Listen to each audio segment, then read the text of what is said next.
Avant de plonger dans cette histoire incroyable, pensez à vous abonner à la chaîne et à activer la cloche. Ici, chaque récit a quelque chose à dire, et vous ne voudrez pas en manquer un seul. Le froid mordait les rues de Newport, et le vent de janvier fouettait les joues des passants. Les vitrines des magasins reflétaient une lumière blafarde, tandis que les premiers bus matinaux glissaient sur le bitume humide. Dans ce décor gris et silencieux, Vanessa Carter avançait, le sac de travail accroché à l'épaule. Ses pas étaient mesurés, mais son cœur battait un peu plus vite que d'habitude. Elle savait que ce matin serait comme tous les autres, une course contre le temps, une journée de réunions et de chiffres. Mais ce qu'elle ignorait, c'est que ce matin allait changer sa vie. À l'arrêt de bus, Vanessa observa les visages autour d'elle. Il y avait ce vieil homme qui nourrissait les pigeons, cette jeune étudiante plongée dans son téléphone, et un petit groupe de policiers blancs qui semblaient parler à voix basse mais dont les yeux ne la quittaient pas. Leur chef, officier Gregory Bennett, avait ce regard froid, presque prédateur. Vanessa sentit un frisson parcourir son échine. « Madame Carter » demanda soudain une voix autoritaire. Elle se retourna et vit Bennett s'approcher, entouré de ses collègues. Avant qu'elle puisse répondre, il posa sa main sur son bras et dit « Vous devez venir avec nous ». Le monde sembla se figer. Vanessa secoua la tête, incrédule « Excusez-moi, mais je ne comprends pas. Je n'ai rien fait. » Mais ses mots se perdirent dans le vent. Les policiers ne l'écoutaient pas. Ils étaient convaincus d'avoir affaire à une criminelle, ignorant complètement qui elle était vraiment. Vanessa sentit les regards des passants peser sur elle, certains choqués, d'autres trop apeurés pour intervenir. La honte et l'humiliation commencèrent à l'envahir, tandis qu'elle était poussée vers la voiture de patrouille. Dans ce moment de tension, une seule pensée traversa son esprit, si seulement il savait. Si seulement il savait que Vanessa Carter n'était pas une simple citoyenne ordinaire, mais la fille du maire adjoint de Newport, un homme respecté et influent. Mais ce secret, pour l'instant, restait son seul refuge dans cette tempête d'injustice. Le vent froid semblait murmurer autour d'elle, ce qui allait suivre ne serait pas seulement un affront, mais une leçon que personne, pas même la police, n'oublierait de sitôt. Le soleil n'était qu'une pâle lueur derrière les nuages de Newport, mais l'air glacé ne suffisait pas à refroidir la montée d'adrénaline de Vanessa. Elle se tenait devant la voiture de patrouille, menottée, entourée de passants muets et observateurs. Les doigts crispés autour de son sac, elle sentait la honte la brûler, mais aussi la colère bouillonner sous sa peau. « Madame Carter, veuillez coopérer », répéta l'officier Bennett, cette fois avec un ton qui mêlait autorité et impatience. Vanessa leva les yeux, croisant le regard de Bennett. Dans ses yeux, elle lut la conviction erronée qu'il détenait la vérité. « Je n'ai rien fait », s'exclama-t-elle, sa voix tremblante mais ferme. « Vous vous trompez de personne. » Mais il ne l'écoutait pas. Ses collègues se tenaient autour, silencieux, prêts à agir au moindre signe de résistance. Les passants les observaient avec curiosité et malaise. Un jeune homme tenta de s'avancer, mais fut retenu par la crainte. Vanessa réalisa alors à quel point la situation était isolante. La foule murmurait. Certains chuchotaient, elle a l'air innocente. D'autres lançaient des regards de jugement, influencés par la scène brutale qu'ils venaient de voir. Vanessa sentit la pression monter, son souffle s'accélérer. Elle savait qu'un simple geste mal interprété pourrait empirer la situation. Alors qu'elle était poussée vers la voiture, son amie Linda Matthews, qui venait juste d'arriver à l'arrêt, cria « Vanessa !» « Attends !» Mais Bennett ne ralentit pas. Vanessa jeta un dernier regard à la foule, sentant le poids du jugement de tous ses yeux fixés sur elle. Une fois dans la voiture, assise à côté d'un policier silencieux, Vanessa ferma les yeux et inspira profondément. Elle savait qu'il lui faudrait toute sa patience et son sang-froid pour traverser ce cauchemar. Elle se répétait, « Ils ne savent pas qui je suis, pas encore. » Le moteur démarra, et avec lui, le début d'une série d'épreuves qui allaient tester non seulement sa dignité, mais aussi sa capacité à transformer l'injustice en force. La salle d'interrogatoire était froide et impersonnelle, les murs blancs reflétaient la lumière fluorescente qui semblait amplifiée par l'humiliation. Vanessa était assise sur une chaise métallique, les mains toujours menottées. Chaque tic-tac de l'horloge semblait marquer le temps de son humiliation. Le détective Mark Thompson entra, un homme dans la quarantaine, visage fermé et sourcils froncés. Il posa un dossier épais sur la table, comme un bouclier contre toute empathie. « Madame Carter ?» commença-t-il, sa voix tranchante, « nous avons des témoins qui vous ont vu près d'un vol dans le quartier commercial ce matin. Pouvez-vous expliquer cela ?»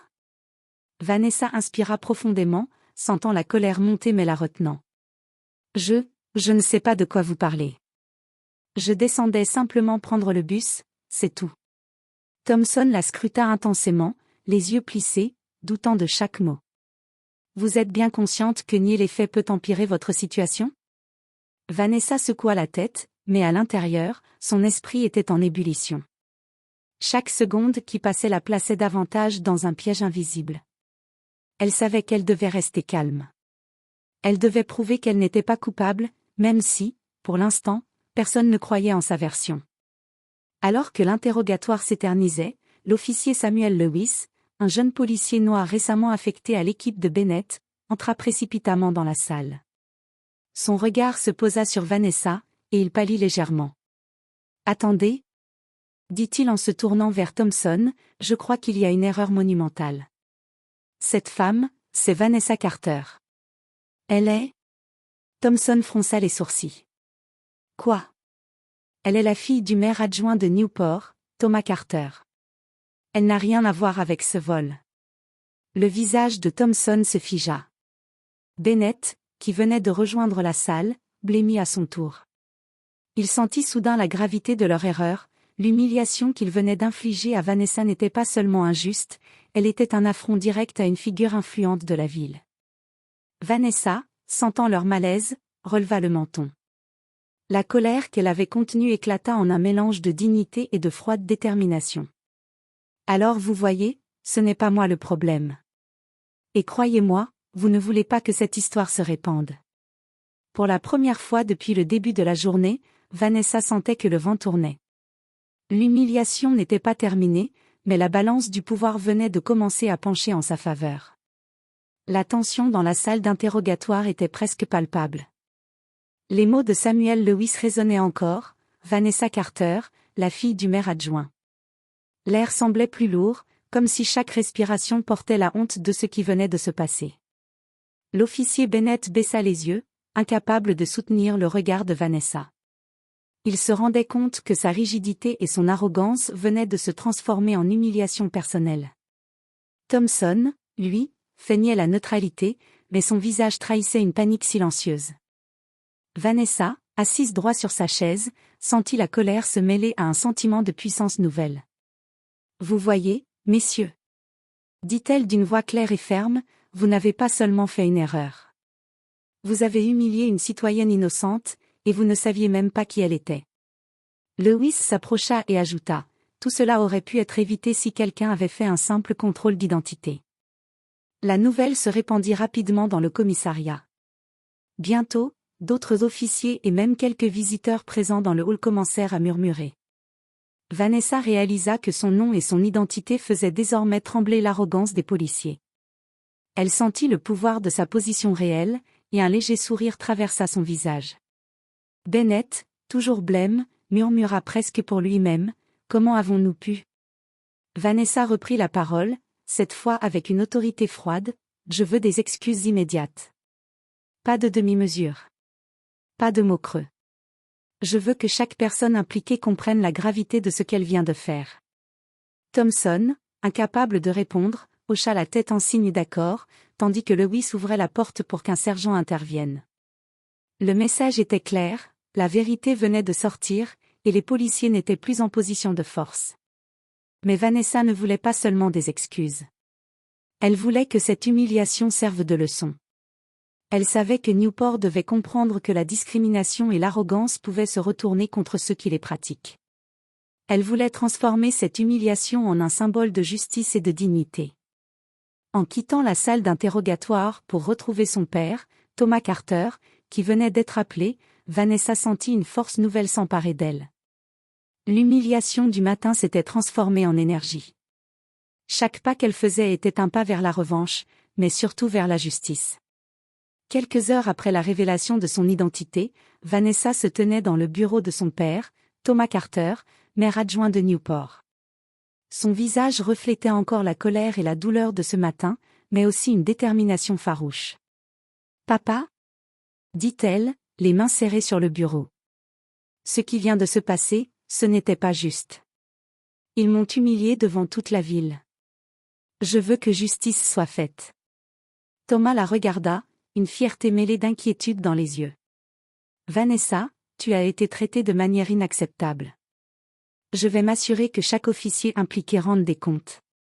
Newport ne tolérera pas ce comportement. » Rapidement, une enquête interne fut ouverte. L'officier Bennett et le détective Thompson furent suspendus, tandis que le service de police était contraint de rédiger un rapport détaillé sur leur comportement. Les preuves de l'humiliation et de l'injustice étaient claires, et les responsables savaient que leur réputation serait entachée. Mais Vanessa ne voulait pas simplement se venger. Elle voulait transformer son expérience en leçon pour la communauté. Elle organisa une conférence publique où elle raconta son histoire, dénonça les abus de pouvoir et parla des discriminations systémiques qui persistent dans les institutions. La salle était comble, les médias locaux présents, et chaque mot qu'elle prononçait résonnait comme un appel à la justice et à la dignité. Les policiers qui l'avaient arrêtée se tenaient dans l'ombre, honteux et silencieux, incapables de défendre leurs actions. Vanessa les regarda un instant, puis détourna le regard, consciente que sa force résidait dans sa maîtrise de la situation. Quelques jours plus tard, la ville de Newport fit l'éloge de Vanessa pour son courage. Son nom devint un symbole, celui d'une femme qui avait été humiliée, mais qui avait transformé cette douleur en force et en justice. En marchant dans les rues, Vanessa sentait les regards changer. Cette fois, ce n'était pas la peur ou le jugement, c'était le respect et l'admiration. Elle savait que son combat n'était pas terminé, mais pour la première fois depuis ce matin tragique, elle ressentait la victoire. Vanessa Carter avait été humiliée, mais elle avait transformé cette humiliation en pouvoir. Et à Newport, personne n'oublierait jamais qu'elle n'était pas seulement la fille du maire adjoint, mais une femme forte, digne et invincible face à l'injustice.